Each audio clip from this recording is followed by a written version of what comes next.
Hello everyone, मैं विश्वजीत सिंह आप सभी का दी पर स्वागत करता हूं। दोस्तों, आज की इस वीडियो के अंदर में हम एमए हिस्ट्री MHI 09 के एग्ज़ाम्स के बारे में बात करने वाले हैं। 1 से 2 दिन के अंदर में आपका एमए हिस्ट्री MHI 09 का एग्ज़ाम है। आपको किस तरह से प्रिपेयर करना चाहिए, किस तरह से आप तैयारी करोगे जिससे अच्छे नंबर लाएं, और एग्ज़ाम कैसे लिखना है, एग्ज़ाम लिखते समय किन बातों का ध्यान रखेंगे जिससे अच्छे नंबर मिलेंगे, उसके बारे में इस वीडियो के अंदर में हम डिस्कस करेंगे। सबसे पहले हम आपके बुक के बारे में डिस्कस करते हैं जो MHI 09 की है, भारतीय राष्ट्रीय आंदोलन, इंडियन नेशनल मूवमेंट की। ये पूरी बुक है बहुत ईजी, ठीक है, इजीली आप कवर कर सकते हो क्योंकि इसके अंदर में इंडिया की बात की जाने वाली है। इंडिया की आज़ादी के अंदर में कौन कौन से योगदान रहे, संघर्ष कैसे मिला, ठीक है। एक दिन के अंदर में आज़ादी तो मिली नहीं ना, 15 अगस्त 1947 को ऐसा तो हुआ नहीं रातों रात आज़ादी मिल गई। तो पूरा जो संघर्ष का टाइम पीरियड है, किन किन लोगों का योगदान रहा, उसके बारे में हम यहाँ पे डिस्कस करेंगे इस पूरे बुक के अंदर में। तो आप बचपन से पढ़ते हुए आ रहे हो 15 अगस्त के बारे में, उसकी चीज़ों के बारे में, किस तरह से आज़ादी मिली, अलग अलग आंदोलन हुए, उसके बारे में पढ़ते हुए आ रहे हो। बचपन से कितनी सारे टॉपिक्स पढ़े होगा आपने, वो सारी चीज़ें यहाँ पे आने वाली है, ठीक है। तो इजी है, कवर कर सकते हो। दूसरी चीज़ ये, जब आप इस बुक को पढ़ो तो एक टाइम ऑफ फ्रेम आपको याद रखना है। टाइम ऑफ फ्रेम कैसे? देखो, एक लिमिटेड टाइम पीरियड के अंदर में ही सारी घटनाएं घटने वाली हैं। ऐसा नहीं होगा कि एक घटना इस पीरियड में घटी तो दूसरी घटना दूसरे पीरियड में चली गई, ऐसा बिल्कुल नहीं होगा। लिमिटेड टाइम ऑफ फ्रेम के अंदर में कैसे? जैसे मान लो 1857 से स्टार्ट होता है, जैसे ईस्ट इंडिया कंपनी कब आई भारत के अंदर में, ठीक है, वहां से स्टार्ट होगा और उसके बाद 1947 तक चलेगा या 1950 तक चलेगा, जब हमारा संविधान बना तब तक चलेगा। उसके बाद यहाँ पे ये बुक खत्म, ठीक है। तो उसी टाइम ऑफ फ्रेम को आपको याद करके चलना है और एक इंसिडेंट कवर कर लो। जैसे 1857 के अंदर में हमारा प्रथम स्वतंत्रता संग्राम हुआ 1857 में, तो उसके बाद क्या क्या घटना घटी। कांग्रेस की स्थापना उसके बाद हुई, ठीक है, 1857 के बाद कांग्रेस की स्थापना हुई, ठीक है। उसके बाद ही और भी चीजें हुई, ठीक है, बंगाल का विभाजन उसके बाद हुआ। तो किस तरह से घटना घटती चली गई ना, वो एक टाइम ऑफ फ्रेम याद कर लो कि पहले घटना कौन सी थी, दूसरी घटना कौन सी थी, तीसरी घटना कौन सी थी, और उसके बीच के टाइम ऑफ फ्रेम को बस आपको कवर करके चलना है। टाइम ऑफ फ्रेम अगर याद रहेगा तो आप डेट इजीली कवर कर पाओगे। जितने भी मूवमेंट्स हुए, जैसे असहयोग आंदोलन हो, चाहे नमक विद्रोह आंदोलन हो, ठीक है, जो नमक बनाकर गांधी जी ने तोड़ा था, नमक कानून तोड़ने का आंदोलन, ठीक है, चाहे खेड़ा आंदोलन हो, कोई सा भी आंदोलन है, ठीक है, अहमदाबाद सत्याग्रह हो, चंपारण सत्याग्रह हो, बस आपको डेट जरूर याद रखना है क्योंकि डेट याद रखोगे तब आप अच्छे नंबर ला पाओगे। क्योंकि आप डेट मेंशन करोगे ना कि इस टाइम पीरियड के अंदर में ये आंदोलन हुआ, तब वो जो चेक करने वालों को चेक कर वो भी समझेगा कि हाँ ये डेट है, ठीक है। तो इंपॉर्टेंट रहेगा डेट जरूर याद रखें। डेट याद करने का तरीका यही है कि टाइम ऑफ फ्रेम आपको बनाना पड़ेगा एक, कि ये पहला इंसिडेंट था, ये पहला आंदोलन था, ये पहला संघर्ष था, उसके बाद का ये संघर्ष रहा, तो पहले दूसरे तीसरे ऐसे करके आपको टाइम ऑफ फ्रेम आपको एक बनाकर चलना पड़ेगा। पहली चीज़ ये टिप यही रहेगी आप सभी स्टूडेंट्स के लिए जो एग्जाम की तैयारी कर रहे हैं, 2 दिन बचा हुआ है, तो उसमें सही से ये तरीका करें।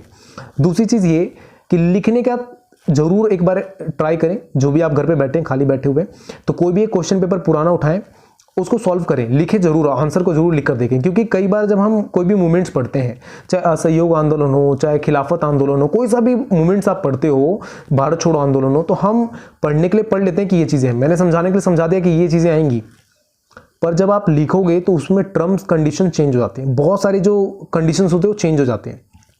तो वो आपको लिख कर एक बार ट्राई करना है। आप अगर एक बार लिख लोगे ना तो आपको समझ में आएगा कि अच्छा ये चीज़ें यहाँ पे कम पड़ रही हैं। क्योंकि 500 वर्ड्स के अंदर में आंसर देना है, तो 500 वर्ड्स लाओगे कहाँ से, उसको एक बार लिखकर कोशिश कर लो क्या है क्या नहीं है। 2 दिन बचा हुआ है, 1-2 क्वेश्चंस को लिखो, ट्राई करो, जिससे आप अच्छे से उसको यहाँ पे प्रैक्टिस बन जाएगी लिखने की भी और अच्छे से लिख पाओगे, ठीक है। पहली चीज़ ये बताने की जरूरत क्यों पड़ रही है, क्योंकि पिछली बार जब मैं एग्ज़ाम देने गया हुआ था किसी स्टूडेंट का, मतलब साथ में गया हुआ था, तो उस स्टूडेंट का क्या हुआ कि वो घर से तो पढ़ के गया कि असहयोग आंदोलन ये होता है, ठीक है, मीनिंग उसको सबका पता था, पर उसके अंदर में लिखे क्या वो उसको आइडिया ही नहीं था, ठीक है। 500 वर्ड में लिखना था, वो मुश्किल से 50-60 वर्ड का उसको आंसर पता था, तो वो बना के उसने 200-250 वर्ड में किया, तो नंबर 200-250 वर्ड के तो मिलेंगे नहीं। अगर 500 वर्ड का पूछ रहा है तो 500 वर्ड लिखोगे तब ना नंबर मिलेंगे। पहली चीज़ ये भी आपको याद रखना है, क्योंकि कई बार क्या होता है कि इजी टॉपिक होता है तो हमें लगता है यार असहयोग आंदोलन, अच्छा असहयोग आंदोलन मतलब ये डेट में हुआ, ये टाइम पीरियड था, ये फ्रेम था, ऐसे था, ठीक, ओके, डन। तो वो चीज़ें नहीं रहेंगी, आपको बेसिक चीज़ें भी आपको याद करके चलना पड़ेगा। जो उस समय उसके अंदर में इन्वॉल्व लोग थे उनके नाम आपको थोड़े से याद रखने पड़ेंगे, ठीक है। उस समय की जो रणनीति थी, स्ट्रैटेजी किस तरह से आंदोलन की बनाई गई, वो आपको याद रखने पड़ेंगे। तो ये 2 टिप रहने वाली है। पहला टिप ये कि टाइम ऑफ फ्रेम को आप याद करो, दूसरा टिप ये लिख कर ट्राई जरूर कर लें, सिर्फ ऊपर से ना देखें कि ये वाला टॉपिक ईजी है तो ईजी है, ठीक है। ये 2 चीज़ें याद रखेंगे। तीसरा, अगर आप एग्जाम करने के लिए बैठे हुए हो तो सबसे पहले वो क्वेश्चन को अटेम्प्ट करें जो सबसे ज़्यादा अच्छे तरीके से आपको याद है। जिसको देखकर ये लगता है आपको कि इस क्वेश्चन के अंदर में आपका कोई हाथ नहीं पकड़ सकता, कोई नंबर नहीं काट सकता। अगर 20 नंबर का क्वेश्चन है तो एटलीस्ट कितना भी काटेगा ना तो 18 नंबर से कहीं नहीं जा रहा। 18 नंबर तो मेरे हाथ में, 18 नंबर मेरे बैग में है, ये लेके चलो, ये सोच के चलो कि 18 नंबर मेरे सीट पे मिलेंगे ही मिलेंगे।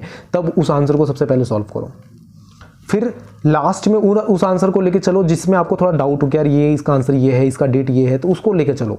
बट इस तरह का कोई भी रखो मत डाउट, क्योंकि टाइम ऑफ फ्रेम अगर बनाओगे तो डेट वेट में कोई डाउट रहना नहीं होता है, ईजिली कवर हो जाता है। और ईजी क्वेश्चंस आते हैं, थोड़े घुमा कर आएंगे, तो उसके लिए आपको मैं सजेशन ये दूंगा कि लास्ट 5 ईयर की जो क्वेश्चन पेपर की मैंने वीडियोस डाल रखी हैं उसको पर जरूर पढ़ें।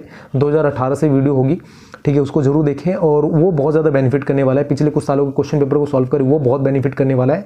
और जब भी आंसर लिखे ना तो पैरा पॉइंट्स में लिखें, ऐसा ना हो कि ना आप टेढ़े मेढ़े पॉइंट्स बना रहे हो, वो बेकार, मज़ा नहीं करता, कई बार नंबर नहीं देता। आप पैरा पॉइंट्स में लिखें, अच्छे से एक्सप्लेन करें और जितना पूछा गया ना उतना लिखें। अगर गांधी जी की रणनीति पूछी गई ना तो मोहम्मद अली जिन्ना की रणनीति मत बताएं, नंबर नहीं मिलेगा, कट जाता है नंबर, ठीक है। पीछे मैं कई बार बोल चुका हूँ, फिर भी स्टूडेंट्स करते हैं तो उसको अभी ध्यान रखें। एक चीज़ और यहाँ पे ऐड करूँगा कि आप वर्ड लिमिट का स्पेशली ध्यान में रखकर सॉल्व करें, क्योंकि 500 वर्ड बोला है तो मतलब 500 वर्ड, 500 वर्ड से एक वर्ड ज़्यादा नहीं, एक वर्ड कम नहीं, वहाँ पे 500 वर्ड मतलब 500 वर्ड पे ख़त्म करें, ठीक है। 5 क्वेश्चन करने होते हैं, 5 क्वेश्चन से कम ना करें, 5 क्वेश्चन से ज़्यादा ना करें, टाइम के साथ में करें कि आपका एक क्वेश्चन पे 30 मिनट दें, ठीक है, और 5-7 मिनट एक्स्ट्रा लेके चले। एक क्वेश्चन पे 30 से 32 मिनट हो जाए, 35 मिनट हो जाए, 40 ना पहुंचने दें, ठीक है। ऑलमोस्ट 40 के अंदर अंदर में एक क्वेश्चन को खत्म करोगे, तब आपका जाके 3 घंटे में 5 क्वेश्चन खत्म होते हैं, ठीक है। और पहला क्वेश्चन और दूसरा क्वेश्चन के अंदर में ऐसे ही ज़्यादा टाइम लगता है, ऑलमोस्ट 1 से 1.5 घंटे का टाइम लग जाता है। 1.5 घंटा 2 क्वेश्चन में आराम से लग जाते हैं। उसके बाद के 1.5 घंटे में 3 क्वेश्चन करने होते हैं, ठीक है, तो आधा घंटा ही टाइम मिलता है, ठीक है। तो वो थोड़ा सा आपको मैनेज करना पड़ेगा, इसलिए जो सबसे अच्छे तरीके से आता है ना वो हमें पहला करना चाहिए, क्योंकि हम उसको ज़्यादा अच्छे से एक्सप्लेन करते हैं, टाइम लग जाता है, ठीक है। और 1 से 1.5 घंटा हमारा 2 क्वेश्चन में बीत जाता है और बाकी के 3 क्वेश्चन हमारे 30-30 मिनट के अंदर में करने होते हैं, ठीक है। तो ये भी थोड़ा सा याद रखें आप। तो फ्रेंड्स, आप सभी को ऑल द बेस्ट आपके एग्जाम के लिए MA हिस्ट्री MHI 09 का। अगर कुछ कन्फ्यूजन हो, कुछ डाउट हो तो कमेंट करके पूछ सकते हैं। वीडियो के डिस्क्रिप्शन के अंदर में और भी प्लेलिस्ट के लिंक्स दिए हुए हैं, वहाँ से जाके आप विजिट कर सकते हो। और जो मैंने अभी चैप्टर्स की वीडियोस बनाई हैं, ठीक है, उसको भी देखें, जिससे आपको बहुत बेनिफिट होने वाला है, ठीक है। एक तरह से शॉर्ट वीडियोज़ हैं, आपको बहुत हेल्प करेगा कि इस चैप्टर के अंदर में ये इंपॉर्टेंट टॉपिक्स हैं, शॉर्ट डिस्कशन है, उसके अंदर में आपको इजीली समझ में आएगा कि हाँ ये टॉपिक के अंदर में ये चीज़ें करनी है, ये लिखना है, आप इजीली कर सकते हो। तो friends, all the best, bye bye, take care, all the best.